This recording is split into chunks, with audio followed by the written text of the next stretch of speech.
சென்னை வாழ் நெல்லை மக்களுக்கும், நெல்லை வாழ் நெல்லை மக்களுக்கும், பரணி டிவி நேயர்களுக்கும், மயூரி டிவி நேயர்களுக்கும், உலகெங்கிலும் வாழ்கின்ற தமிழ் சொந்தங்கள் அனைவருக்கும் இனிய மாலை வணக்கம். நம்ம ஊரு திருநெல்வேலி அப்படின்னாலே நமக்கு எல்லாத்துக்குமே ஒரு கர்வம், பெருமை அடையக்கூடிய வைக்கிறது பாத்தீங்கன்னா நம்ம தாமிரபரணி ஆறு. பொதிகை மலையில இருந்து பிறந்து புன்னைக்காயல் வரைக்கும் இருக்கிற அந்த நதி பாத்தீங்கன்னா நம்ம எல்லாரோட இரண்டரை கலந்ததுன்னு சொல்லலாம். நிறைய பேர் வண்ணதாசன் ஐயா சொல்லுவாரு, திருநெல்வேலில இருந்து எங்கெல்லாம் போய் உலகம் ஃபுல்லா இருக்கிறவங்க தாமிரபரணியும் கூடயே கூட்டு போயிருவாங்க அப்படின்னு சொல்லுவாரு. ஸோ அந்த அளவுக்கு நம்ம எல்லாருக்கும் அந்த நதி மேல, ஆறு மேல ஒரு பெரிய ஒரு பற்று, ஒரு பாசம் இருக்கு. அந்த ஆறோட தற்போதைய நிலைமை ரொம்ப, அதாவது எப்படி சொல்றது, ரொம்ப அதிர்ச்சிக்கு உள்ளாத சொல்லலாம். இல்லைன்னா நமக்கே ரொம்ப வருத்தப்பட வைக்கிற அளவுக்கு நிறைய விஷயங்கள் நம்ம இப்ப பார்த்துட்டு இருக்கோம்.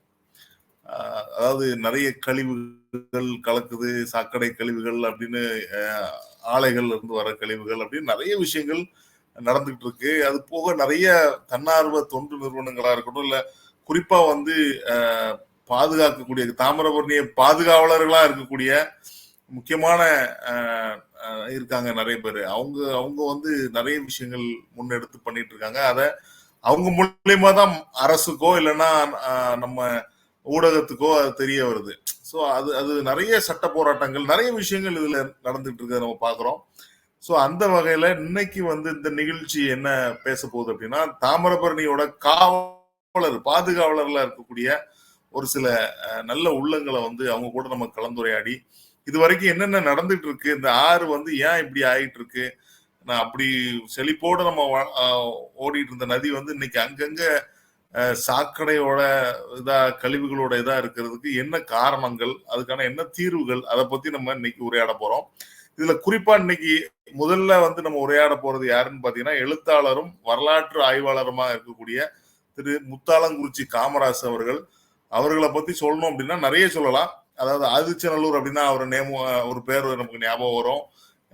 பொதிகை மலையை பத்தி சொன்னா அவரோட பேர் ஞாபகம் வரும். எல்லாவற்றுக்கும் மேலாக தாமிரபரணியோட நாகரிகத்தை பத்தியும், அதோட கம்ப்ளீட்டா என்னென்ன விஷயங்கள் இருக்கு தாமிரபரணியை பத்தி அப்படிங்கிறதுல அவரோட பங்கு ரொம்ப முக்கியமானதா இருக்கு.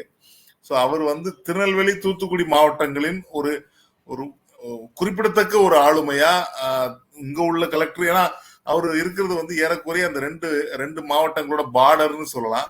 ஏன்னா செய்திங்கநல்லூர் அப்படிங்கிற பக்கத்துல முத்தாலங்குறிச்சிங்கிற ஊர்ல இருக்காரு. ஸோ திருநெல்வேலி கலெக்டரும் கூப்பிட்டு எதுனாலும் பேசுவாங்க, தூத்துக்குடி கலெக்டரும் பேசுவாங்க.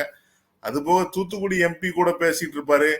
எந்தவித கட்சி பாகுபாடு இல்லாம ஒரு குறிப்பிட்ட ஒரு முக்கியமான மக்கள் ஆளா, ஒரு எழுத்தாளரா, ஒரு வரலாற்று ஆய்வாளரா இருக்கக்கூடியவரு பல்வேறு சட்ட போராட்டங்களும் நடத்திட்டு இருக்காரு. அவரை பத்தி நம்ம அவர்கிட்ட பேசலாம். அதுக்கப்புறம் சமீப காலமா நம்ம எல்லாருமே சமூக வலைதளங்கள்ல தான் நம்ம இருந்துகிட்டு இருக்கோம், பாக்குறோம். டெய்லி எத்தனை வீடியோ நம்ம பாக்குறோம் வாட்ஸ்அப்ல அப்படிங்கிறதுக்கு அளவே இல்லாம அவ்வளோ காணொலிகளை நம்ம இன்னைக்கு ஷேர் பண்ணிட்டு இருக்கோம், பார்த்துட்டு இருக்கோம். அதுல ஒரு நல்ல ஒரு யூஸ்ஃபுல்லான ஒரு பயனுள்ள காணொலிகள் ரொம்ப கம்மியா தான் நமக்கு வரும். அதுல குறிப்பான அந்த பயனுள்ள காணொலிகளை வெளியிட்டுறதுல திரு கிருஷ்ணமூர்த்தி கிச்சா அப்படின்னு சொல்லக்கூடிய, நம்ம திருநெல்வேலியில எந்த ஊரு அப்படின்னு கேட்டா அவர் திருநெல்வேலி தான் அப்படின்னு சொல்ற அளவுக்கு, திருநெல்வேலி பஸ் ஸ்டாண்டு பக்கத்துலயே அவர் அங்கங்க நம்ம நிறைய சமூக சேவைகள்ல அவரை பார்க்கலாம். ஸோ அந்த அளவுக்கு ரொம்ப பரிச்சயமான ஒரு சமூக சேவகர் அவர். நிறைய அவரோட விழிப்புணர்வு காணொலிகள் அவ்வளவு பிரசித்தம் சொல்லலாம். எனக்கு தெரிஞ்சு நான் முதல்ல அவரோட காணொலி எப்பவும் பார்த்தோம்னா, ஒரு திருவிழால முட்டாய் கடையை பத்தி ஒரு இந்த பலாப்பட்டியை பத்தி ஒரு வீடியோ போட்டிருந்தாரு. எனக்கு தெரிஞ்சு ஒரு 5-6 வருஷத்துக்கு முன்னாடி இருக்கும்னு நினைக்கிறேன். அந்த விழிப்புணர்வுல இருந்து ஆரம்பிச்சு இன்னைக்கு வரைக்கும் உள்ள போய் ஆத்துல இருந்து எல்லாத்தையும் அந்த தண்ணியெல்லாம் எடுத்து அதை காமிச்சு ஈஸியா பொட்டுல அடிச்ச மாதிரி புரியற மாதிரி சொல்ற அந்த காணொலிகள். ஸோ அதை அவரு பெரிய ஒரு புரட்சி பண்ணிக்கிட்டு இருக்காரு அப்படின்னு சொல்லுவோம். இவங்க ரெண்டு பேர்த்தையும் இந்த அருமையான அமர்வில் நம்ம பேச வைப்பதில் மிகப்பெரிய மகிழ்ச்சி அடைகிறோம். வணக்கம். வணக்கம் ஐயா. வணக்கம் ரெண்டு பேர்த்துக்கும். வணக்கம். வணக்கம். வணக்கம். ஒரு நிமிஷம் உங்க அன்மியூட் பண்ணிருங்க, மியூட்ல இருந்துச்சுன்னு நினைக்கிறேன். வணக்கம். வணக்கம் ஐயா. மீண்டும் பண்ணியாச்சு. கேக்குதா? நல்லா கேக்குது. கேக்குதுல ஐயா? கேக்குதுல ஐயா? கேக்குது ஐயா ஐயா. வணக்கம்.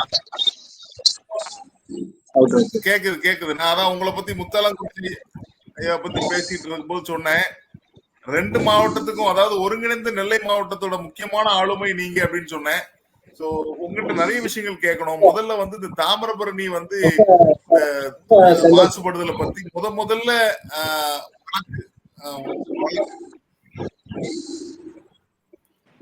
ஐயா வணக்கம். முதல்ல வழக்கு தொடுத்தது நீங்க தான், எனக்கு தெரிஞ்சு 2015 நினைக்கிறேன்.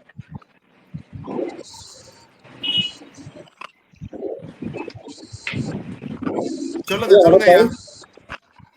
ஆமா, அதாவது தாமிரபரணியை வந்து நான் கிட்டத்தட்ட பார்க்க போனோம், கரெக்டா சொல்ல போனா 1992 ஒரு புயல் மழை வெள்ளம் வந்து பாத்தீங்களா, அப்ப இருந்தே நான் தாமிரபரணி கூட நான் பயணம் பண்ணிக்கிட்டு இருக்கேன். அதுக்கு முன்னால 1988 நான் எழுத தொடங்கினேன். எழுத தொடங்கினாலும் என்னுடைய எழுத்துக்கள் எல்லாமே தாமிரபரணி கரை சார்ந்ததாகவே இருந்துகிட்டே இருந்தது. இந்த 1992 தான் நான் என்ன பண்றேன் அப்படின்னு சொன்னா, தாமிரபரணியை பற்றி, அந்த புயல் வெள்ளத்தை ஒட்டி தான் நான் தாமிரபரணியை பற்றி நிறைய அறிய ஆரம்பிச்சேன். அப்ப அந்த புயல் வெள்ளத்துல வந்து தாமிரபரணி ஆற்றினுடைய வெள்ளங்கள், அந்த வெள்ளத்தினால் ஏற்பட்ட பிரச்சனைகள், அந்த பிரச்சனைக்கு பிறகு தாமிரபரணியை நம்ம காப்பாற்ற முடியாம தடுமாறுறது, இந்த மாதிரி விஷயங்கள்லாம் பார்த்துட்டு இருக்கும்போதுதான் நான் தாமிரபரணி பற்றி ஒரு பெரிய தொடர் எழுதுறதுக்கு எனக்கு ஒரு வாய்ப்பு கிடைச்சது. கிட்டத்தட்ட சொல்ல போனா ஒரு 2000 ஆண்டு அப்படின்னு நினைக்கிறேன்.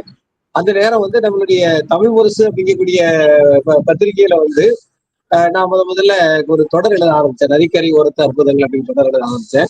அந்த தொடர் எழுதும் போது என் கண் முன்னால இருந்த தாமிரபரணியோட அழகு வந்து இப்ப கிட்டத்தட்ட சொல்ல போனா இந்த 24 வருஷத்துல அப்படியே அழிஞ்சு போயிருச்சு. படிப்படியா அழிஞ்சுக்கிட்டே இருக்கு. சொல்ல போனா முதல்ல வந்து நான் தாமிரபரணி பார்க்கும்போது, நான் சின்ன குழந்தையா இருக்கும்போது தாமிரபரணி தண்ணீரை கோரி நான் குடிக்கலாம். எனக்கு கண்வழி வந்தது அப்படின்னா தாமிரபரணியில கண்ணை மூடி குளிச்சேன் அப்படின்னு சொன்னா, கண்ணை திறந்து வச்சேன் அப்படின்னு சொன்னா, அந்த அருமையான அந்த தாமிரபரணி ஆற்றில் வரக்கூடிய அந்த மூலிகை தண்ணீர் வந்து கண்வழியே போய்க்கிறோம். அந்த மாதிரி மூலிகை நிறைந்த தண்ணீர் வந்ததை என்னோட கண்ணுக்குனாலே அழிகிறத நான் பார்த்துக்கிட்டே இருக்கேன். அது பார்த்துக்கிட்டே இருக்கும்போது இந்த 92க்கு பிறகு அப்படி கொஞ்சம் கொஞ்சமா பாத்தீங்கன்னா மணல் பறி போகுது. மணலுக்கு அப்புறம் பாத்தீங்கன்னா அப்படியே சாக்கடை கழிவுகள் கூட உள்ள வருது. அப்படியே கொஞ்சம் கொஞ்சமா பாத்தீங்கன்னா எனக்கு கண்ணு முன்னாலே தாமிரபரணி அழியறத நான் பாக்குறேன். கிட்டத்தட்ட 2018 பாத்தீங்க அப்படின்னு சொன்னா புஷ்கரம், மகா புஷ்கரம் அப்படின்னு சொல்லி ஒரு திருவிழா வருது. அந்த மகா புஷ்கரம் திருவிழாவில் ஒட்டி ஒரு நன்மைகள் நடக்குது. கேட்டா நிறைய படித்துறைகளை வந்து சீர் செய்யறாங்க, நிறைய பாதைகளை சீர் செய்யறாங்க. அதுக்கப்புறம் பாத்தீங்க அப்படின்னு சொன்னா நிறைய விஷயங்கள் நல்லது நடந்துகிட்டே இருக்குது. அதே நேரம் பாத்தீங்கன்னா அது எப்படி நடக்குது அப்படின்னு பார்த்தா ஒரு ஆன்மீகம் சார்ந்த ஒரு விஷயமா தான் அந்த விஷயங்கள்லாம் நல்ல விஷயங்களா நடக்குது. அப்பதான் பார்த்தேன், அதாவது நதி வந்து கொஞ்சமா கெட்டு போய்கிட்டே இருக்கு. ஆனால் இந்த நேரத்துல நம்ம நினைத்தால் நதியை வந்து நம்ம காப்பாற்றி விடலாம் அப்படின்னு நினைச்சு நான் பல்வேறு கிட்ட மனு கொடுத்து ஒவ்வொரு விதமா பண்ணிட்டு இருக்கேன். அப்பதான் பாத்தீங்கன்னா திருநெல்வேலியில நிறைய சம்பவங்கள் நடக்குது. அதாவது திருநெல்வேலி கலெக்டர் வந்து கல்லூரி மாணவர்கள் எல்லாம் கூப்பிட்டு கொண்டு வந்து நிறைய நிகழ்ச்சிகளை பண்ணி சுத்தப்படுத்துறது, வைக்கிறது, அந்த மாதிரி வேலைகள்லாம் செய்யறாங்க. அப்ப நம் தாமிரபரணி ஒரு இயக்கம் மூலமா சத்யநாதன் அப்படின்னு சொல்லக்கூடிய ஒரு பொறியாளர் வந்து அவர் வந்து நிறைய தூர்வார நிகழ்ச்சி அந்த மாதிரி விஷயங்கள்லாம் பண்ணிக்கிட்டு இருக்காரு. ஆனாலும் பாத்தீங்கன்னா இதுக்கும் மேல வந்து தாமிரபரணி ரொம்ப மோசமா மாறிக்கிட்டே இருக்கு. நம்ம கிச்சாயா கூட நிறைய காணொலி போட்டுக்கிட்டே இருப்பாங்க. அந்த காணொலியில பாத்தீங்கன்னா தாமிரபரணியோட அழிவு அவங்க கண் முன்னால ரொம்ப வேகமா அவங்க பேசுறதெல்லாம் பார்த்தா நமக்கே உணர்ச்சி கொப்பளிக்கும். அந்த மாதிரி இருக்கும்போதுதான் நான் ஆதிச்சநல்லூருடைய வழக்கு வந்து எனக்கு வெற்றி கிடைச்சது.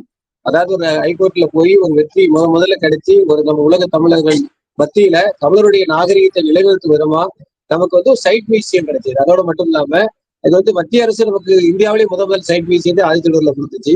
அதோட மட்டும் இல்லாம பாத்தீங்கன்னா மாநில அரசு வந்து தூத்துக்குடி மாவட்டத்துல சிவகலை அப்புறம் ஆதிச்சநல்லூர் கொற்கை அகழ்வாய்வு பண்ணி அதுல கிடைச்ச பொருட்களா ரெட்டையார்பட்டி மலையில கொண்டு 3 அருங்காட்சியம் வைப்பதற்கான அருங்காட்சியத்தை ஏற்பாடு பண்ணிட்டு அப்பதான் எனக்கு ஒரு நம்பிக்கை, அதாவது உயர்நீதிமன்றத்தினுடைய கலவையை தட்டினால் நல்லது நடக்கும் அப்படிங்கிற ஒரு நம்பிக்கை எனக்கு வந்தது.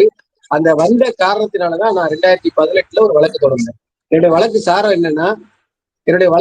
என்னன்னா முதல் வழக்குல என்ன விஷயம் அப்படின்னு சொன்னா தாமிரபரணி ஆற்றங்கரையில சாக்கடை கலக்கக்கூடாது ஒண்ணு. 2வது வந்து தாமிரபரணி ஆற்றில் இருக்கக்கூடிய மண்டபங்களை எல்லாம் சீர் செய்ய வேண்டும். அப்புறம் படித்துறைகளை வந்து சரி செய்யணும் அப்படின்னு சொல்லி இந்த 3 பிரேயரை கேட்டுதான் நான் வந்து இப்ப வழக்கு தாக்கல் பண்ணேன். என்னுடைய வழக்கு வந்து வேகமாக ஒவ்வொரு நேரமும் நடந்துகிட்டே இருந்தது. ஒரு காலகட்டத்துல நான் வந்து உடல்நிலை சரியில்லாத நேரத்துல வந்து அப்ப இருந்த நீதியரசர் வந்து ஐயா மகாதேவன் ஐயா வந்து ஒரு ஆணை போயிட்டாங்க. எந்தெந்த இடத்துல மண்டபம் எப்படி இருக்கு, படித்துறை எப்படி இருக்கு, அதனுடைய ஒரு அறிக்கையை தாக்கல் பண்ணுங்க அப்படின்னு கேட்டாங்க. எனக்கு உடல்நிலை சரியில்லாம நான் ஹாஸ்பிட்டல் இருந்தாலும் கூட என்னுடைய நண்பரும் நம்மளுடைய சார்ஸ் கல்லூரியுடைய வரலாற்றுத்துறை உதவி பேராசிரியருமான ஜோசப் ராஜ் அவருடைய மாணவனை கூட்டிக் கொண்டு வந்து தாமிரபரணி தோன்றக்கூடிய இடத்துல இருந்து முடிவு வரைக்கும் உள்ள அந்த மண்டபங்கள் படித்துறைகள் இதை எல்லாம் அழகா எத்தனை இடத்துல சாக்கடை கணக்கு எல்லாம் சேர்த்து மொத்தமா ஒரு ரிப்போர்ட்டை தயார் பண்ணி அந்த ரிப்போர்ட்டை கொண்டு போய் கோர்ட்ல கொடுத்தாங்க. கரெக்டா போன இந்த 2023 மார்ச் மாதம் அதற்கு தீர்ப்பு வந்துச்சு. தாமிரபரணி சுற்றமா வைப்பதற்காக சாக்கடைகளை வந்து உள்ள விடக்கூடாது அப்படின்னு சொல்லி மாநகராட்சி இருக்கக்கூடிய கமிஷனர் இதுக்கு நடவடிக்கை எடுக்கணும்.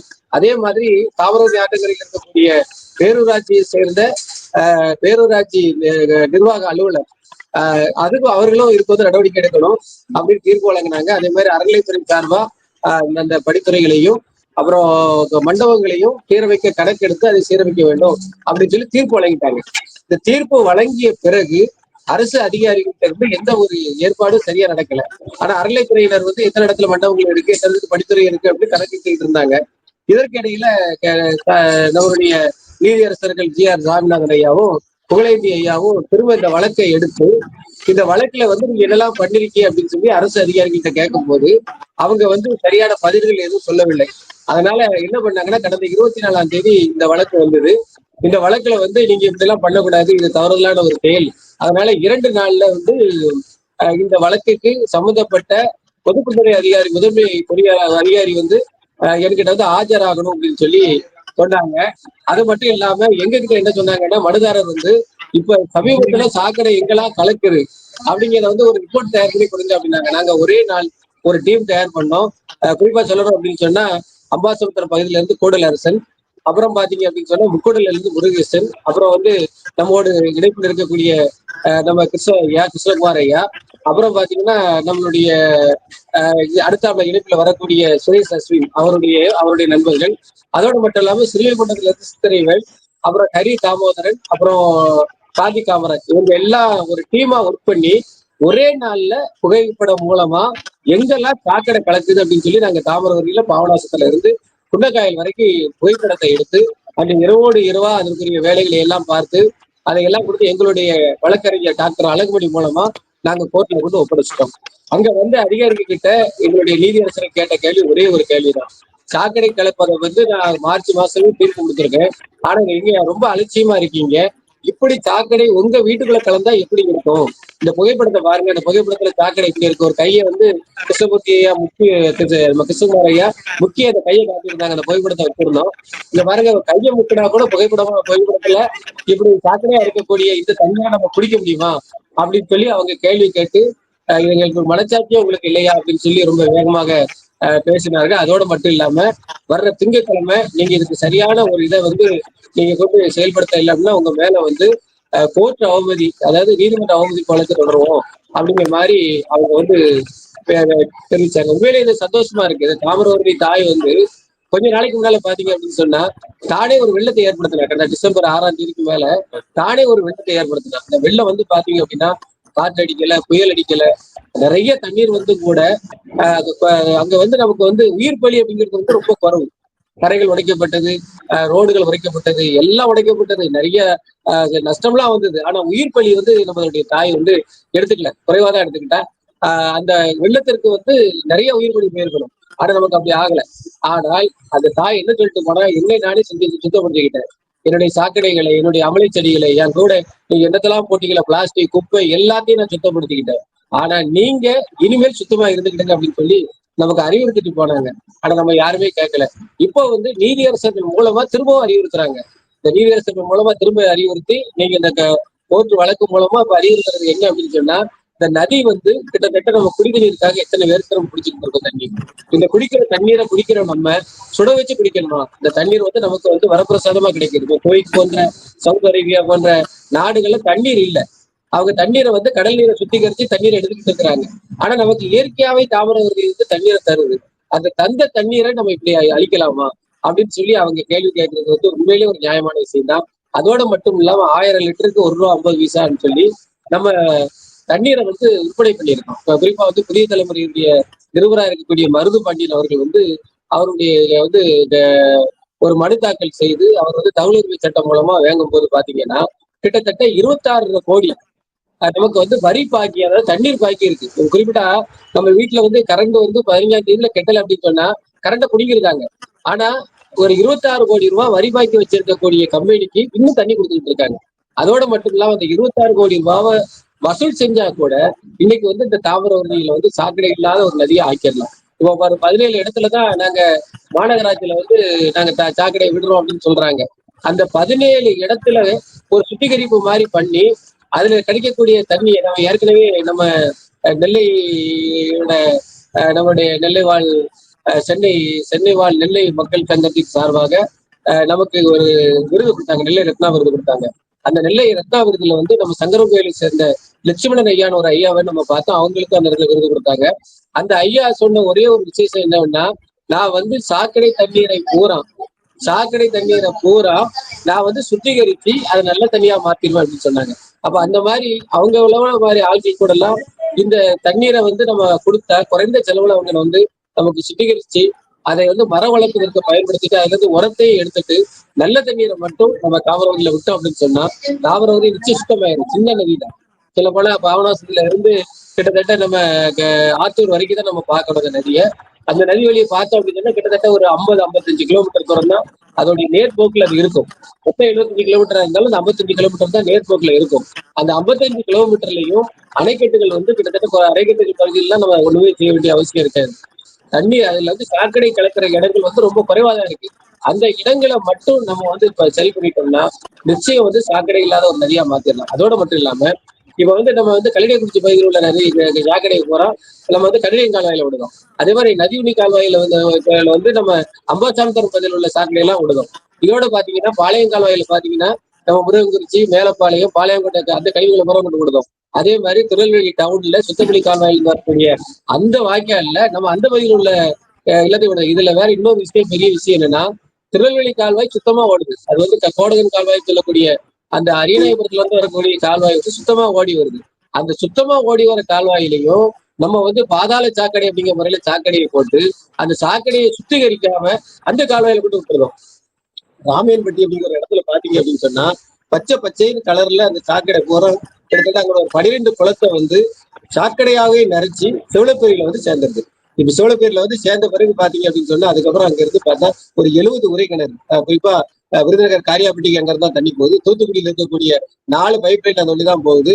அணுமின் நிலையம் இருக்கக்கூடிய நெல்லை மாவட்டத்தில் இருக்கக்கூடிய நம்மளுடைய கூந்தகுளத்துக்கு முத்தலாங்குறிச்சி என்ற இடத்துல இருந்து தண்ணி போகுது. சாத்தாங்குளம் உடங்குடி கொண்டக்கூடிய இடத்துல தாங்க இருக்கு. அது போக அந்த வழியோர கிராமங்கள் கிட்டத்தட்ட அனைத்து கிராமங்களுக்கும் தண்ணீர் அங்கிருந்து தான் போகுது. கிட்டத்தட்ட 70 உரை கிணறுகள். இந்த சாக்கடை தண்ணீர் அப்படியே ராமியன்பட்டி வழியா கொண்டு போய் அங்க விட்டுறது. இப்போ குறிப்பா சொல்ல போனா நம்ம இப்ப குடிச்சுக்கிட்டு இருக்க தண்ணி கிட்டத்தட்ட இந்த 3 மாவட்டங்கள்ல நம்ம 4 மாவட்டங்கள்ல குடிச்சுக்கிட்டு இருக்க தண்ணி, தென்காசி மாவட்டம், தூத்துக்குடி மாவட்டம், திருநெல்வேலி மாவட்டம், விருதுநகர் மாவட்டம், இந்த 4 கிராமத்திலயும் நம்ம குடிச்சுக்கிட்டு இருக்க தண்ணி சாக்கடை தண்ணி. வேற ஒண்ணுமே வேண்டாம். அந்த சாக்கடை தண்ணி தொடர்ந்து குடித்தோம் அப்படின்னு சொன்னா நம்ம எல்லோருக்குமே நோய் வருவதற்குரிய ஒரு வாய்ப்பு இருக்கு. அதனால இது வந்து தாமிரபரணி பிரச்சனை வந்து ஏதோ ஒரு இடத்துல வழக்கு போடுறாங்க, ஏதோ ஒரு இடத்துல முடிக்கிறாங்க, யாரோ ஒரு பிரச்சனை அப்படின்னு யாருமே நினைக்க கூடாது. அது வந்து பெரிய அரசியல்வாதியா இருந்தாலும் சரி, ஒரு சாதாரண ஆட்களா இருந்தாலும் சரி, ஒரு கூலி தொழிலாளியா இருந்தாலும் சரி, பெரிய பணக்காரங்களா இருந்தாலும் சரி, எல்லோருக்குமே பொதுவான ஒரு விஷயம் தான் இந்த தாமிரபரணி தண்ணி. தாமிரபரணி தண்ணீரை வந்து நம்ம சாக்கடையாக இடத்துல நம்ம சரிபடாம விட்டுட்டோம் அப்படின்னு சொன்னா இனிமேல் என்னைக்குமே சரிபட முடியாது. இது நமக்கு கிடைத்த ஒரு பெரிய வாய்ப்பு. இதை எல்லாருமே கட்சி பாகுபாடு இல்லாம நம்ம எல்லாரும் பொதுமக்களா இருந்து இதை வந்து நம்ம செயல்படுத்தணும். இன்னொரு பெரிய விஷயம் என்னன்னா, இப்படிலாம் நடக்க முடியுமா அப்படின்னு சொன்னா லண்டன் நகர்ல தேம்ஸ் நதியில ஒரு காலத்துல இப்படி ஆனதை இப்ப அதை திருத்தி அங்க வந்து காணாம போன மீன்கள் எல்லாம் திரும்ப வளர வச்ச காலத்தை இப்ப அவங்க கொண்டாடிக்கிட்டு இருக்கிறாங்க. அதே மாதிரி நம்ம மீண்டும் தாமிரபரணியை மீட்டெடுக்க வேண்டும். நம்ம கிட்ட இருந்து காணாம போன ஐர மீன்கள்ல இருந்து, நம்ம இருந்து காணாம போன தேலி மீன்கள்ல இருந்து ஒவ்வொரு மீன்களையும் திரும்ப கண்டுபிடித்து திரும்ப வளர்த்து அதை ஒரு விழாவாக எடுக்க வேண்டும். இது நதியை காப்பாற்றிய ஒரு நாள் என்று ஒரு விழாவாக எடுக்க வேண்டும் அப்படின்னு சொன்னா நம்ம எல்லாருமே ஒன்னா கூடணும். அதை வந்து நான் இந்த வாயிலா நான் கேட்டுக்கிறேன். இந்த வாய்ப்பை தந்த சென்னை வாழ் நெல்லை மக்கள் சங்கத்திற்கும் இதனுடைய நெறியாளர் சங்கரையா அவர்களுக்கும், ஏன்னு கேட்டா அவங்க அழகா சொல்லுவாங்க, நாங்க வந்து சென்னையில வந்து 72 அப்படின்னு சொல்லி ஒரு வண்டி ஓடுனா அது பின்னாலேயே ஓடும் அப்படின்னாங்க. இப்பவும் பாத்தீங்கன்னா திருநெல்வேலி மேல ரொம்ப பாசமா இருக்கிறது அப்படின்னு யாருன்னு சொன்னா திருநெல்வேலியை விட்டு வெளியே இருக்கிறவங்க தான் ரொம்ப பாசமா இருக்கிறாங்க. சென்னையில இருக்கிறவங்க சரி, மும்பையில இருக்கிறவங்க சரி, டெல்லியில இருக்கிறவங்க சரி. சமீபத்துல நான் வந்து கொய்த்துக்கு போயிருந்தேன். அந்த கொய்த்துல எல்லாம் பாத்தீங்கன்னா நீர்நிலைகள் வந்து சாக்கடை ஆகக்கூடாது, சாக்கடையை வந்து எப்படி சுத்திகரிச்சு அதை வந்து எப்படி மரங்களா வளர்க்கலாம் அப்படிங்கிற மாதிரிலாம் என்ன அழகா திட்டமிட்டு இருக்காங்க. அப்படி இருக்கும்போது நமக்கு வரப்பிரசாதமா கிடைச்சிருக்க அந்த தண்ணீரை காப்பாற்றுவதற்கு வந்து நம்ம எவ்வளவு உதவணும் அப்படிங்கறது வந்து நம்ம கவனமா இருக்கணும். இதன் மூலமா நான் மீண்டும் கேட்டுக்கொள்கிறேன், நதியை காப்பாற்றுவதற்கு ஒரு நல்ல ஒரு தருணம் கிடைத்திருக்கிறது. இதுல வந்து எந்த வேறுபாடும் பார்க்காமல் எல்லோரும் ஒன்றிணைத்து நம் நதியை மீட்டெடுக்க வேண்டும் என்று கேட்டுக்கொண்டு, இந்த நான் எப்படி வழக்கு எழுத்து அப்படின்னு சொல்லி போகிறனோ, இது கூட நான் நீர்மம் வடிவம் நாவல் எழுதியிருக்கேன். முழுக்க முழுக்க தாமிரபரணி அழிவை தான் அதுல என் கண் முன்னால நான் கண்ட விஷயத்தை தான் அதுல எழுதியிருக்கேன். வேதனையோட எழுதியிருக்கேன். அது விரைவில் வந்து வெளிவர வேண்டிய சூழ்நிலை இருக்கு. அதே மாதிரி இந்த நதியை பார்த்து கொதித்து கொதித்து பேசக்கூடிய நமக்கு கிருஷ்ணகுமார் ஐயா, பிச்சா என்று சொல்லக்கூடிய கிருஷ்ணகுமார் ஐயா தான் நம்ம கூட இருக்காங்க. உண்மையிலே அவங்களுடைய பங்கு பெரிய பங்கு. கிட்டத்தட்ட அவங்களுடைய வீடியோ சுத்தி எப்படியாவது சுத்தி சுத்தி வீடியோ வந்துகிட்டே இருக்கும். அதுவும் குறிப்பா வெளிநாட்டுல இருந்து தான் வரும். வெளிநாட்டுல இருந்து இருக்கக்கூடிய நம்ம நண்பர்கள் தான் அந்த வீடியோ திரும்ப திரும்ப நமக்கு போட்டுக்கிட்டே இருப்பாங்க. உண்மையிலே அவருடைய அந்த வீடியோவில் அவர் நினைத்தபடி அதுவும் நடக்கணும். நம்ம எல்லாரும் நினைத்தது நிச்சயம் ஒரு நாள் மீட்டெடுப்போம் என்ற நம்பிக்கையோடு உங்களிலிருந்து விடைபெற்றுக் கொள்கிறேன். நன்றி, வணக்கம்.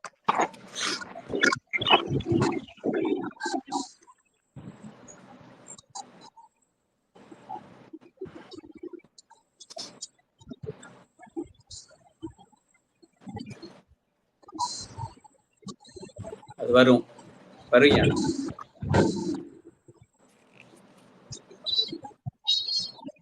வணக்கம். ஹலோ ஹலோ ஐயா, பேசலாமா? ஹலோ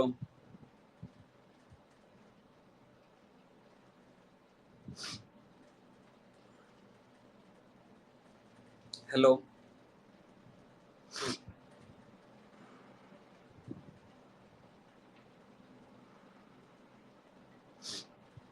ஹலோ ஐயா, ஹலோ ஹலோ ஹலோ, பேசலாமா? ஹலோ ஹலோ ஹலோ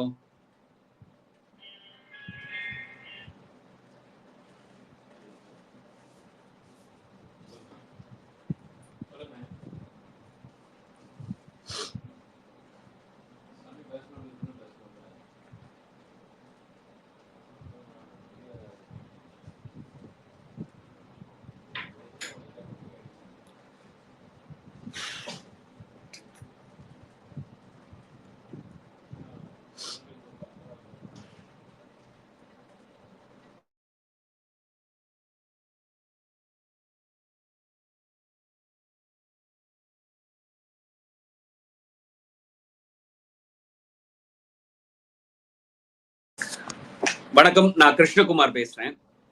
நான் திருநெல்வேலி ஜங்ஷன்ல இருக்கேன். தொடர்ந்து என் வாழ்நாள் நாள் முழுவதுமே பொது நலத்துக்காண்டி தான் நான் உபயோகப்படுத்திட்டு இருக்கேன். ரொம்ப எளிமையான வாழ்க்கையினால இதுல ஈடுபட முடியுது. காமராஜ் ஐயா சொன்ன மாதிரி ஐயா 92ல இந்த வெள்ளம் வந்த பகுதியிலேருந்து தாமிரபரணிக்கு உந்துதல் வந்ததுன்னு எனக்கு இது வருஷம் வந்துகிட்டே இருக்கும். காரணம் என்னன்னா, நான் பிறந்ததே தாமிரபரணி பக்கத்துல தான். அதுல இருந்து ஒரு 100 மீட்டர்ல தான் வீடு. இன்னைய அளவுலும் நான் அதை விட்டு மாத்துறது இல்லை. எங்க அம்மா கூட வீடு மாத்தி வெளியூர் போகணும்னு சொன்னபோது மாட்டேன், நான் இதே ஊர்ல தான் இருப்பேன் கடைசி வரைக்கும், இதே இடத்துல தான் இருப்பேன், எனக்கு தண்ணி தான் முக்கியம் அப்படின்னு சொன்னாங்க. அன்னைக்கு தெரியல, இன்னைக்கு ரொம்ப ரொம்ப நல்லா தெரியுது. தண்ணி இல்லாம வாழ்க்கையே இல்லை. அதாவது நதிக்கரையிலே வாழ்க்கை அமைஞ்சதா நம்ம எல்லா வரலாற்றுலையுமே படிச்சிருக்கோம். ஏன்னா வாழ்வின் ஆதாரம் அது. ஒரு உணவும் தண்ணியும் காத்தும் இல்லைன்னா மனுஷன் வாழவே முடியாது. ட்ரெஸ் இல்லாம இருந்துடலாம், செல் இல்லாம இருந்துடலாம். நம்ம இந்த கொரோனா சமயத்திலே பார்த்தோம். எது இல்லாட்டாலும் உணவும் தண்ணியும் கண்டிப்பா முக்கியம். நான் ஒவ்வொரு வருஷமும் பார்க்கும்போது இந்த நதி வந்து வெள்ளத்துல வரும்போது ஊருக்குள்ள வந்துடும். நிறைய குடிசைகள் அது பகுதியில் இருக்கிறவங்களை எல்லாம் அகற்றி சாப்பாடு கொடுப்போம். இந்த 92ல நிறைய வெள்ளம் வரும்போது அங்கேயும் நிறைய நாங்க சாப்பாடுலாம் கொடுத்தோம். அப்போ ஜங்ஷன் பஸ் ஸ்டாண்டு பகுதியில எல்லாம் உள்ள வந்துடுச்சு. அப்ப ஆச்சரியமா பார்த்துட்டு இருந்தோம். இந்த வருஷம் அதாவது கடந்த ஒரு வருஷத்துக்கு முன்னாடி வந்த வெள்ளம் வந்து அதோட 10 மடங்கு வந்துருச்சு. எல்லாரும் 92 தான் ஒரு ஒரு அளவீடா வச்சு இதுவரை தான் வெள்ளம் வரும், இதுக்கு மேல வந்ததே கிடையாதுன்னாங்க. அதெல்லாம் தூக்கி சாப்பிட்டுடுச்சு. இதுக்கு எல்லாத்துக்கும் காரணம் என்னன்னா நிறைய ஆக்கிரமிப்புகள்.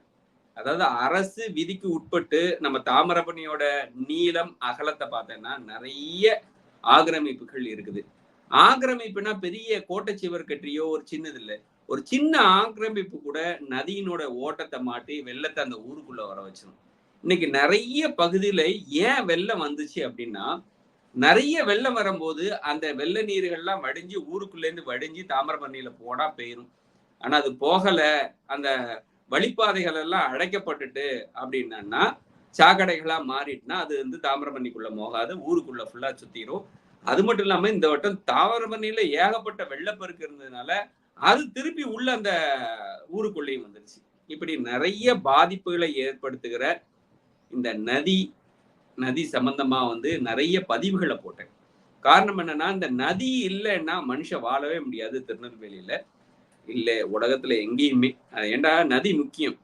ஒரு பாட்டில் நல்ல தண்ணி, அதாவது சுவை மிகுந்த நீர் தண்ணி அப்படின்னு சொல்லிட்டு, அதாவது வாட்டர் ஃபால்ஸ்ல உள்ள தண்ணி எல்லாம் 200 ரூபாய் 250 ரூபாய் 1 லிட்டர் வித்துட்டு இருக்கிறாங்க.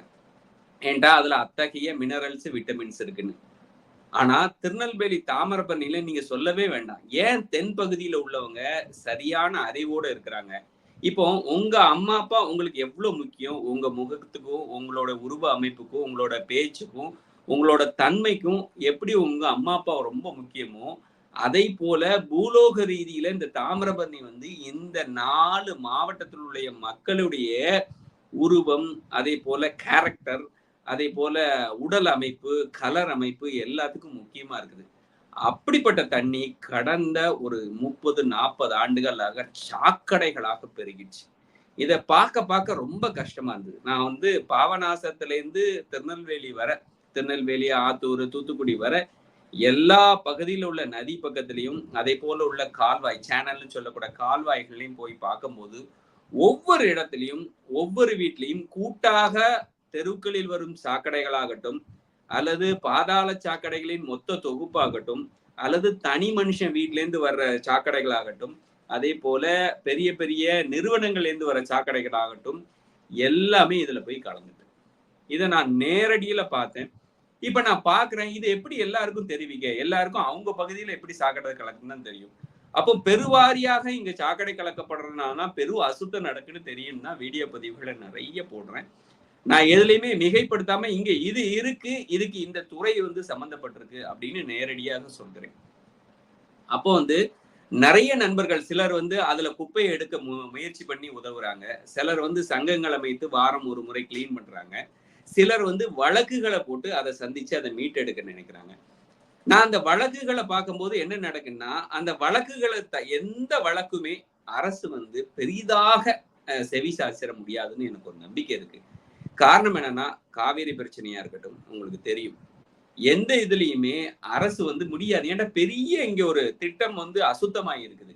இதுக்கு அரசை ஆள்கின்றவர் நினைத்தால்தான் நடக்கும். அதுக்கு ஒரே ஒரு சட்டம், மேலேந்து வந்துட்டா சட்டம் கிளீனா நடந்தணும், கீழேந்து போனா நடக்கவே நடக்காது.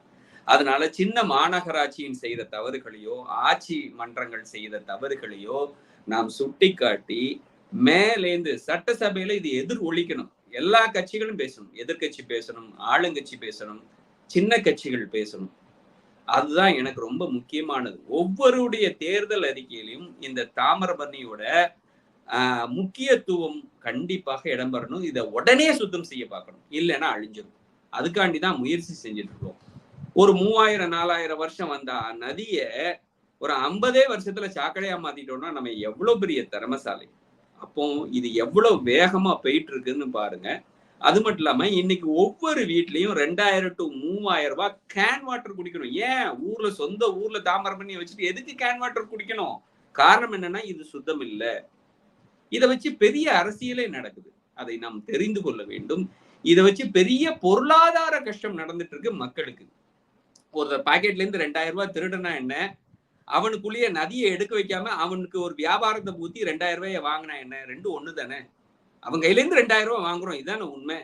இதுதான் இங்க பெரிய நடந்துட்டு இருக்கு. 4 மாவட்டத்துக்கு தண்ணி இல்லை. எல்லாரும் தூத்துக்குடி வறட்சி மாவட்டம் இல்லவே இல்லை. ஆத்தூர் வர தாமிரபரணி போகுது. அந்த தண்ணியை எடுத்து கொடுத்தாலே தூத்துக்குடி அப்படி ஜேஜேன்னு இருக்கும். ஆனா இன்னைக்கு வறட்சி மாவட்டமா மாத்திட்டோம். அதே மாதிரி கோயில்பட்டி பாருங்க. இன்னைக்கு கோயில்பட்டிக்கு விருதுநகருக்கு நம்ம கூட்டு குடிநீர் திட்டத்துல இருந்தா தாமிரபரணி தண்ணி தான் போகுது. ஆனால் அந்த தண்ணி சுத்தமானதா இல்லை. வடிகட்டி தான் கொடுக்கணும். காரணம் என்னன்னா அசுத்தமயமாகிட்டு. இன்னைக்கு ஒவ்வொரு தெருக்கலேந்து வர சாக்கடை மொத்தமாக சாக்கடையில வருது. அது தாழ்வான பகுதியான தாமிரபரணிக்கு தான் பாய்ச்சி விடப்படுகிறது. அப்படி பாய்ச்சி விடப்படலை அப்படின்னு அரசு சொன்னா எங்க இருக்குன்னு காட்டுங்க. நீங்க சாக்கடையில எங்க வச்சிருக்கிறீங்க? எங்க சுத்தம் பண்ணி வச்சிருக்கிறீங்க? காட்டுங்க.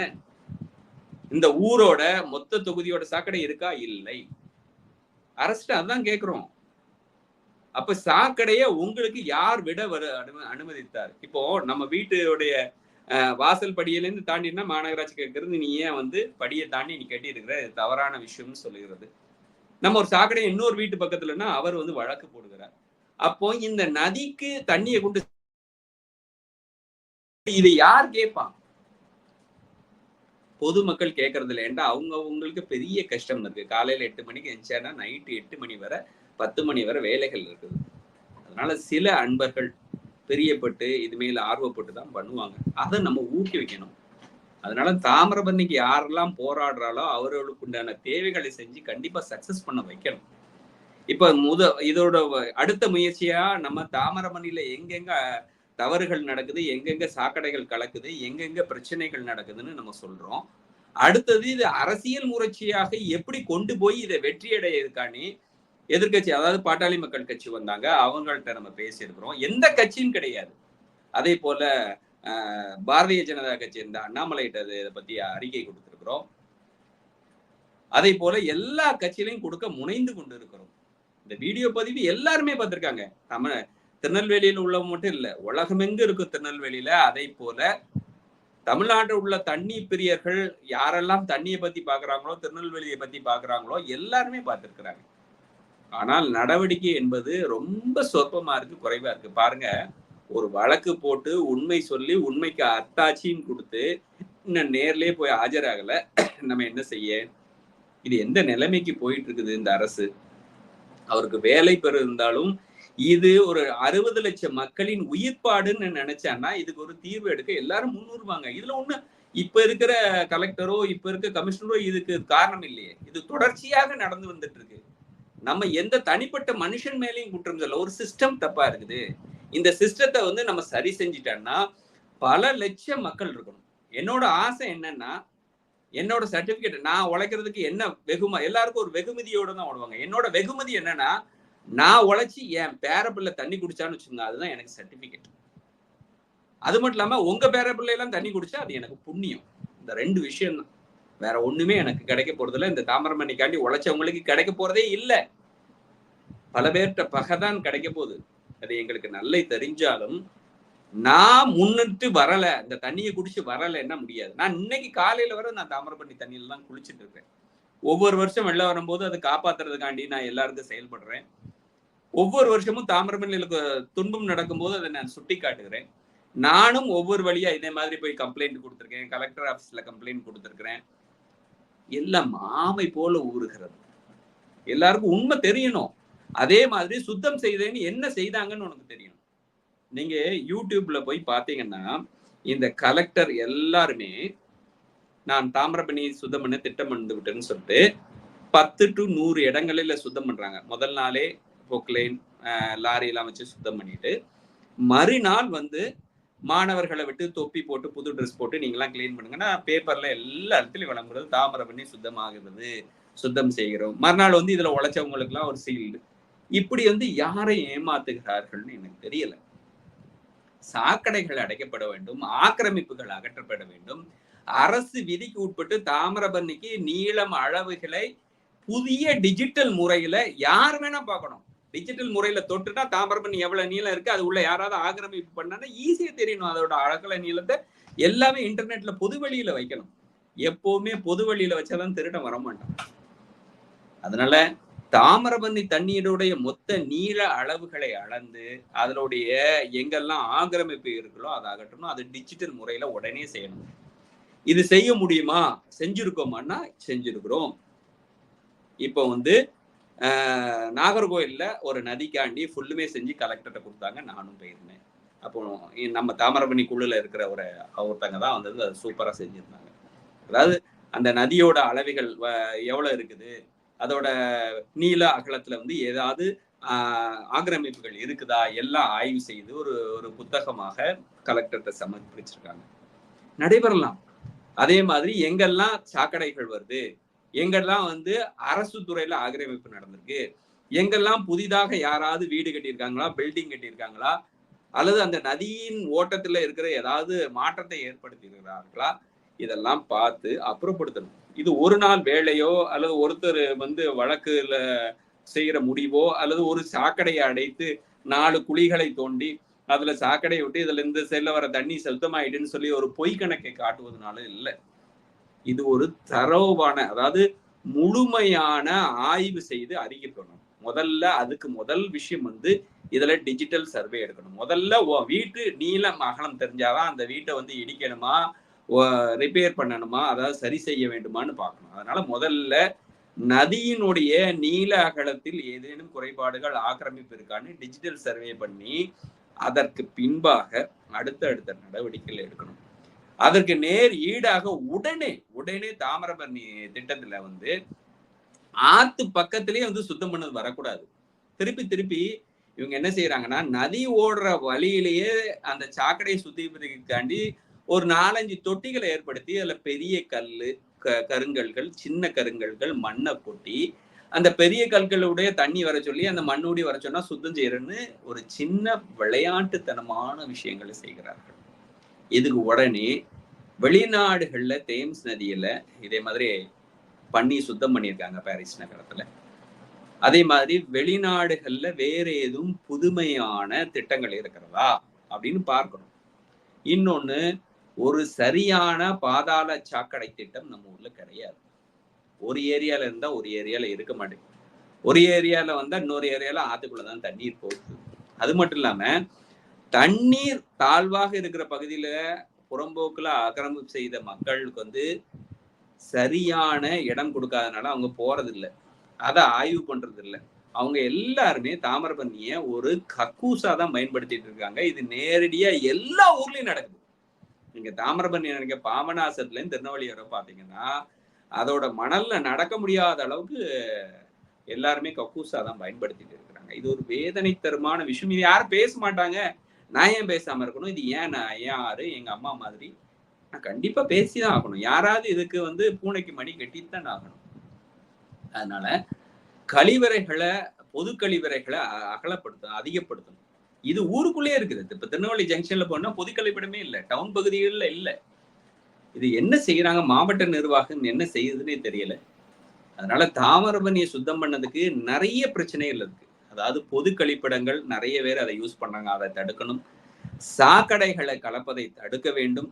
அதே போல நதியின் ஓட்டங்களில் குறைபாடு இருக்குதான்னு அதை ஆய்வு செய்யணும். அதுக்கெல்லாம் இருக்குது. இப்போ ஒரு 10 வருஷத்துக்கு முன்னாடி நதி எங்கெல்லாம் போயிட்டு 20 வருஷத்துக்கு எங்க போயிட்டு ஜிபிஎஸ் மூலமாக எல்லாமே எடுத்துடலாம். அதுக்கு முதல்ல டிஜிட்டல் சர்வே முதல்ல எடுக்கணும். இதுக்கு கலெக்டர் முதல்ல ஆவணம் செய்யணும். கலெக்டருக்கு மேலேந்து உத்தரவு வரணும். அதாவது சென்னை செக்ரட்டேரியட்டு அது மாதிரி சட்டசபையிலேருந்து இதுக்கு வரணும். அதற்கு எல்லா கட்சிகளும் ஒருமித்து, நம்ம காவிரி இல்லாத வராத காவிரிக்காண்டி எல்லாரும் போராட்டம். இருக்கிற நதி ஒரே ஒரு நதி, சுத்தமான தூய்மையான ருசி மிகுந்த சத்துக்கள் நிறைந்த தாமிரபரணியை ஏன் அழிக்க வேண்டும்? இந்த ஒரு கேள்விக்கு எல்லாரும் பதில் சொல்லணும். நான் என் மூச்சு இருக்க வரை போராடுவேன். இந்த நல்ல தண்ணிய என் குழந்தை குடிக்கணும், நான் குடிக்கணும். குடிச்சதுக்கு அப்புறம் தான் என்னோட உயிர் பிரியணும். அதே போல வருகின்ற உங்க பேரன், இதை பார்க்குற ஒவ்வொருத்தருங்களோட பேரங்களும் இந்த தண்ணியை குடிக்கணும். அதுதான் என்னோட ஆசை. இதற்கான எந்த முடிவுகளும் எந்த எல்கைக்கும் நான் செல்ல தயாராக இருக்கிறேன். என் மூச்சு வரை இதைதான் போராடணும்னு தொடர்ந்து நான் பாடுபட்டு இருக்கிறேன். பல்வேறு வழியில, அதாவது நான் எந்த வழியிலையும் தோக்க தயாராக இல்லை. நிறைய விஷயத்துல எல்லாரும் சின்ன சின்ன பகுதிகளாக எடுத்து அதுல ஒரு வெற்றியை கண்டோடனே அதோட நிக்கிறாங்க. நான் வரல. நான் எல்லாரையுமே என்னோட கை கால்மா எனக்கு முத்தாலங்குறிச்சி ஐயா இதே மாதிரி, நெல்லை தமிழர் சங்கம் வந்து தலை மாதிரி அப்படிங்கிற மாதிரி இதுக்கு போராடுற ஒவ்வொருத்தரையும் என்னோட அங்கமா தான் நான் பாக்குறேன். நான்கதே நான் இல்லை, நான் இந்த ஊருன்னு தான் நினைச்சுக்கிறேன், நான் இந்த ஆறுன்னு தான் நினைச்சுக்கிறேன். இது சுத்தம் பண்ணலைன்னா எவ்வளவு பெரிய பொருளாதார குற்றம் வந்துடும். ஒவ்வொரு ஏழைக்கும் செய்கிற துரோகம் ஆயிடும். இப்போ ஒரு அடிப்படை ஒரு மனுஷனுக்கு தண்ணியும் காத்தும் கொடுக்கலன்னா அந்த அரசு வந்து சரிபடாது. அது கொடுத்தாங்கணுங்கிற விதி. அந்த தண்ணியிலே ஒருத்தர் வந்து தவறு பண்ணுகிறது, ஒரு நிர்வாகம் தப்பு பண்ணுதுன்னா அதை கேட்டாகணும். நம்ம அப்படி செய்யும் போது ஒரு ஏழைக்கு ஒரு நாள் சாப்பாடு வாங்கி கொடுக்குற எவ்வளவு புண்ணியமோ அதே மாதிரி 60 லட்சம் பேருக்கு நல்ல தண்ணி கொடுக்குற புண்ணியம் நம்மளுக்கு வந்து சேரும். அதனால திருநெல்வேலியில உலகம் எங்க இருக்கிற தமிழர்கள் இதை பாக்குறவங்க இதுக்கு எல்லாரும் நம்ம பேசணும், முயற்சிகள் எடுக்கணும். அதாவது சட்ட ரீதியாக ஒரு சின்ன தீர்வுகளை தான் கொண்டுட்டு வர முடியும் அரசியல. அதனால வரக்கூடிய 2026 தேர்தலுக்குள்ள இது ஒரு பெரிய நிகழ்வாக கொண்டு போய் ஒவ்வொருத்தரும் அரசியல் கட்சியினுடைய அரசியல் அந்த அஜெண்டால நம்ம வரணும். தாமிரபரணியை சுத்தம் பண்றதுதான் திருநெல்வேலிக்காரனுக்கு ஒரே ஒண்ணு. திருநெல்வேலியில ஒண்ணு வேண்டாம், தாமிரபரணியை சுத்தமானாலே நோய்கள்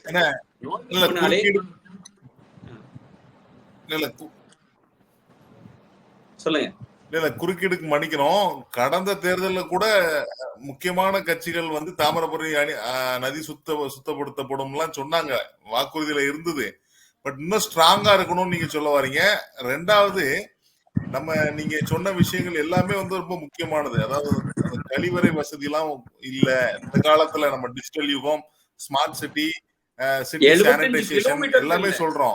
75 கிலோமீட்டருக்கு இல்ல, பெரிய அதிர்ச்சிகரமான உண்மை. எல்லாரும் என்ன நினைச்சிட்டு இருக்காங்கன்னா ஒரு பகுதியில இல்ல, அப்படி இல்ல. தாமிரபரணி உள்ள 75 கிலோமீட்டருக்கும் அதை ஒட்டி இருக்கிற மக்களுக்கு கிடையாது. அதான் ஸ்மார்ட் சிட்டியில வந்து smart parking, solid waste management அப்படின்னு நிறைய பார்ட் இருந்தா கூட இதெல்லாம் வந்து முக்கியமான ஒரு அத்தியாவசியமான விஷயங்கள். நீங்க கொண்டு வந்து அந்த காணொலியை பார்க்கும்போது எங்களுக்கு எல்லாம் பயங்கரமா இருந்தது. அந்த லேடிஸ் எல்லாம் போய் அங்கங்க இருக்கும்போது அது ஒரு அம்மா சொல்லிச்சு பாருங்க, வெள்ளம் வர டைம்ல எங்களால கழிப்பறைக்கே போக முடியாது அப்படிங்கிறப்போ எவ்வளவு. நான் உள்ள போய் பதிவு எடுக்கும் போது ஒரு அம்மா வந்து நீங்க யாருங்க, எதுக்கு வாரீங்கன்னு. ஏமா நான் தாமிரபரணியை பார்க்க வந்து நீ யாருமா கேட்கறதுங்க. ஐயா நான் இங்கதான் நான் போவேன், இங்க எல்லாரும் எங்க ஏரியா மக்கள் ஃபுல்லா இங்கதான் போவாங்க, நான் அதுதான் கேட்டேன்னு சொல்லும் போது அவங்க ஏன்னு கேட்டோன்னு எனக்கு கோவம் செய்யுது, ஏன் ஆறுலான்னு. ஆனா அவங்க சொல்ற உண்மையை கேட்டோன்னு நெகிழ்வா போச்சு. நான் சாக்கடையை பதிவு பண்ண போனேன். ஆனா ஐயோ இது ரொம்ப முக்கியமே. ஒரு அடுத்த நொடி வந்து ஒரு சின்ன பொண்ணு, ஒரு ஸ்கூல் படிக்கிற பொண்ணு எங்க டாய்லெட் போவா அப்படின்னு நினைக்கும் போது என் அம்மா அந்த இடத்துல இருந்தான்னா அது எப்படின்னு கொஞ்சம் நினைத்து பார்க்க முடியல. இந்த அவல நிலை வந்து ரொம்ப கொடுமையானது. இத வந்து உடனே எடுக்கலன்னா மாவட்ட ஆட்சியர்ல என்ன சொன்னா நீங்க காணொலி போட்டு இல்ல நீங்க அந்த காணொலியை போட்டீங்க. நம்ம குழுல, வாட்ஸ்அப் குழுல வந்து நம்ம இதை நிறைய விவாதிச்சோம் இல்லையா. அதுக்கப்புறம் வந்து பாத்தீங்கன்னா நம்ம நிறைய ஊடக நண்பர்கள், குறிப்பா வந்து புதிய தலைமுறை சார்ந்த நம்ம ஊர் நண்பர்கள் எல்லாருமே அதுல இருக்காங்க. சோ அவங்க என்ன பண்ணாங்கன்னா உடனே இது வந்து ஒரு கவர் ஸ்டோரியா வந்து அனைவரின் கவனத்துக்கும் கொண்டு போனாங்க. அது மட்டும் இல்லாம தாமிரபரணி ஒரு முன்னோடி அப்படிங்கிறதுக்கு இன்னொரு உதாரணம் சொல்றேன். நம்ம நதி மட்டும் இல்லாம மத்த மாவட்டத்தில் உள்ள நதிகளும் இதே மாதிரியே ப்ராப்ளம்ல இருக்கு. இப்போ வந்து எக்ஸாம்பிள் வந்து சேலம்ல வந்து மணிமுத்தார்னு ஒரு நதி, திருப்பூர்ல வந்து நொய்யல் அப்படின்னு நிறைய நதிகள் வந்து இதே மாதிரியே மாசுபட்டு சீர்கேடா இருக்கு. அதையும் அவங்க ஒரு கவர் ஸ்டோரியா போட்டு ஒட்டுமொத்தமா அரசோட கவனத்துக்கு கொண்டு போயிருக்காங்க போல. சோ தலைமைச் செயலாளர் கூப்பிட்டு பேசினாரு அப்படின்னு சொன்னாங்க. சோ தலைமைச் செயலாளர் தான் நீங்க சொல்ற மாதிரி எல்லா மாவட்ட ஆட்சித்தலைவர்களுக்கும் பாஸ் இல்லையா. சோ அவரு அதை வச்சுட்டு அவர் பண்ணுவாரு அப்படின்னு நம்ம நம்புவோம். சோ இந்த விஷயத்துல வந்து நம்ம புதிய தலைமுறையில இருக்கக்கூடிய நமது இல்ல புதிய தலைமுறை எடுத்த முயற்சி நல்லது. இது எல்லாருக்குமே தெரியும். எப்படி வந்து ஒரு நீர்வளத்துறைக்கு இவ்வளவு அசுத்தம் நடக்காதுன்னு தெரியாம இருக்கும், எப்படி ஒரு மாநகராட்சிக்கு தெரியும், எல்லாருக்கும் தெரியும். ஆனால் எப்போ வந்து மக்கள் வந்து விழிப்புணர்வு பண்ணி இது ஒரு பெரிய இதா மாறுதோ அப்பதான் வெற்றி அடையும். நம்ம வீட்லயும் அப்படிதான். நம்ம எல்லாருக்கும் தேவையான அழுத பிள்ளைதான் பால் குடிக்கும். நம்ம அளந்து ஆகணும். இது வந்து உயிர் போகிற பிரச்சனை, நாளைக்கு இல்ல உடனே அடுத்த நிமிஷம். இப்போ நம்ம கண்ணுக்கு தெரியாம 100 பேர் நோயில இதுல பாதிப்படலாம். இப்போ சம்மர்ல ஃபுல்லா குளிச்சவங்களுக்கு எல்லாம் சொறி வந்து போச்சு. நான் குளிச்சேன், எனக்கு சொறி. நீங்க சொன்னா நம்மகிட்ட ஒரு சின்ன உண்ணி மாதிரி வந்துச்சு, அதுல இருந்து ஒரு நீர் வரும். அப்படி சொரிஞ்சானா அந்த நீர் பட்டு இன்னொரு இடத்துல ஒரு புண்ணு வந்துடும். இப்படி வந்துடுச்சு. எனக்கு மட்டும்தான் வந்துச்சா? அப்போ சொன்னாங்க, நீ தண்ணியில குளிக்கல அதனாலதான் வருதுன்னாங்க. நான் எல்லாத்தையும் கிட்ட ஒரு 50, 100 பேருக்கு என் பகுதியிலே வந்துருச்சு. எல்லாருக்கும் இதே மாதிரி ப்ராப்ளம் நெறைய இருக்கு. நீங்கலாம் தண்ணிய கோரி பார்க்க முடியாது. நேர்ல எல்லாம் போய் பார்த்தீங்கன்னா, அப்படியே நீங்கலாம் எல்லாருமே கோவப்படுறீங்க. இதுக்கு ஒரு டூர் வைக்கணும்னு நெனைக்கிறேன். எல்லாரும் தாய்லாந்து போறாங்க. அதே மாதிரி வரவங்கலாம் திருநெல்வேலிக்காரங்கலாம் கூட்டிட்டு போய் சாக்கடைய பாரியா? அப்படின்னு காட்டணும்னு நெனைக்கிறேன். ஏன்டா எல்லாருடைய ரியாக்ஷன் பார்த்தீங்கன்னா கொந்தளிச்சிருவீங்க. நான் இவ்வளத்துக்கு பேசுறேன்னா, ஏதோ ஒரு உணர்ச்சி பொங்க ஒரு மேடைக்குலாம் நான் பேசல. எனக்கு தாங்க முடியல. இது இப்படி விட்டுட்டோம்னு வச்சுக்கோங்க. நம்ம நம்ம கண்ணால பார்த்து கிடம்போது அது பயங்கரமா இருக்கும்ல. நம்ம வந்து சின்ன வயசுல இருந்து அவரு அழகா சொன்னாரு பாருங்க. ஆத்துல குளிச்சுட்டு கண்ணை முழிச்சு பார்த்தா கண்ணுல உள்ளதெல்லாம் நல்லா கிளியர் ஆயிரும்னாரு. அது எவ்வளவு பெரிய டிஃபரன்ஸ் பாருங்க. இன்னைக்கு முங்கிட்டு கண்ணை திறக்க முடியுமா? நாங்க முடிச்ச உடனே முந்தி குளிச்ச உடனே 3 கை தண்ணி எடுத்து குடிப்போம். அதாவது எந்த ஊர்ல குடிச்சாலும் அந்த ஊர்ல ஒரு கை தண்ணி எடுத்து குடிச்சிட்டா ஜலதோஷம் பிடிக்காதுன்னு சொல்லுவாங்க. இப்ப கையில எடுத்தா குடிக்க முடியாது. ரொம்ப இதா இருக்கு. உண்மையிலே தாமிரபரணி வந்து எல்லாத்தோட உணர்வுல கலந்துருக்கு. அது கண்டிப்பா அதுல சாக்கடை கலக்கக்கூடாது அப்படிங்கறது ரொம்ப முக்கியமான விஷயம். சோ அது ஐயாவும் நிறைய விஷயங்கள் பேசினாரு. வழக்கு சம்பந்தப்பட்டது. நீங்க வந்து உங்களோடது வந்து ரியலிஸ்டிக்கா கிரவுண்ட்ல உள்ள விஷயங்கள், மக்கள் அன்றாடம் சந்திக்கக்கூடிய விஷயங்கள் எல்லாத்தையும் நம்ம பேசணும். இது வந்து கண்டிப்பா ஒரு நீங்க சொன்னது முக்கியமான ஒரு விஷயம் என்னன்னா, இது எந்தவித கட்சி பாகுபாடு இல்லாம மக்கள் எழுச்சியா மொத்தமா நம்மளோட பிரச்சனை அப்படின்னு இறங்கி போறாங்க. கட்சிகளை இப்பவுமே உள்ள விடக்கூடாதுங்கிறது என்னோட தாழ்மையான கருத்து. நம்ம வந்து எல்லாம் சேர்ந்து பண்ணதுக்கு அப்புறம் தான் அவங்க வரணும். அதை வச்சுதான் வந்து அதோட வீரியம் அதிகமாகும் நினைக்கிறேன். ஏன்னா ஒவ்வொருத்தரும் உள்ள வந்தாங்கன்னா டைலூட் ஆயிரும். சோ அதனால அருமையான விஷயங்கள் பண்ணிட்டு இருக்கீங்க. இது எல்லாரும் உழைக்கும் போது சாயம் பூச பார்ப்பாங்க. இவர் அதால, இவர் இந்த மதத்தை சார்ந்தவன் அப்படி எல்லாம் கிடையாது. இங்க ஒரே வார்த்தை தான். இது நம்ம ஊரு திருநெல்வேலி, இது நம்ம தண்ணி தாமிரபரணி. இதுக்காண்டி போராடணும். அவ்வளவுதான். இதுல ஊர்ல திருநெல்வேலியில தான் உலகம் எங்க இருந்துட்டு இருக்காங்க. அறிவாளி ஃபுல்லா இருக்கிறாங்க.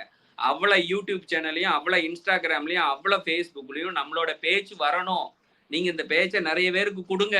நிறைய பேர் பார்க்கணும். உணர்ச்சி வரணும். இல்லைன்னா இந்த ஊர்க்காரன்னு சொல்லாத. நான் ஒன்னும் கோவம்லாம் படல. நான் கோவம் உறுதியா படுறேன்.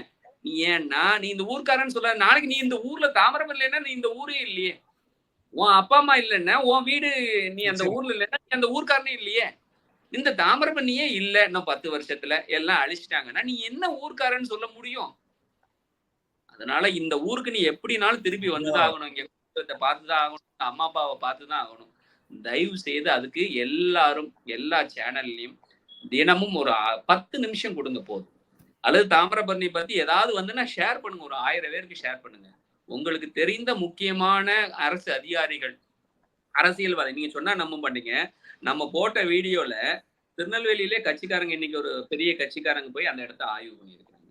நான் கண் கூட இன்னைக்கு ரிப்போர்ட் இருக்குது. இதுதான் நம்மளுடைய வெற்றி. இதுதான் வெற்றி.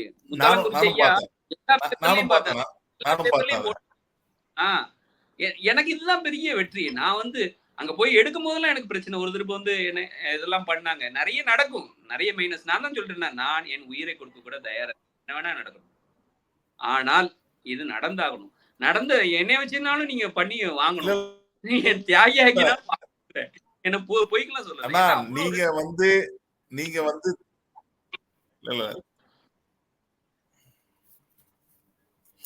நீங்க வந்து தாமிரபரணியோட பாதுகாவலர். உங்களுக்கு மக்கள் வந்து பாதுகாப்பா இருப்பாங்க. அதுல நீங்க ஒன்னும் வேற மாதிரிலாம் யோசிக்க தேவையே இல்லை. என்னோட உயிர் போனாலும் அப்படிலாம் நீங்க சொல்லவே தேவையில்லை. கண்டிப்பா தாமிரபரணி இருக்கிற வரைக்கும் நம்ம எல்லாரும் இருப்போம்.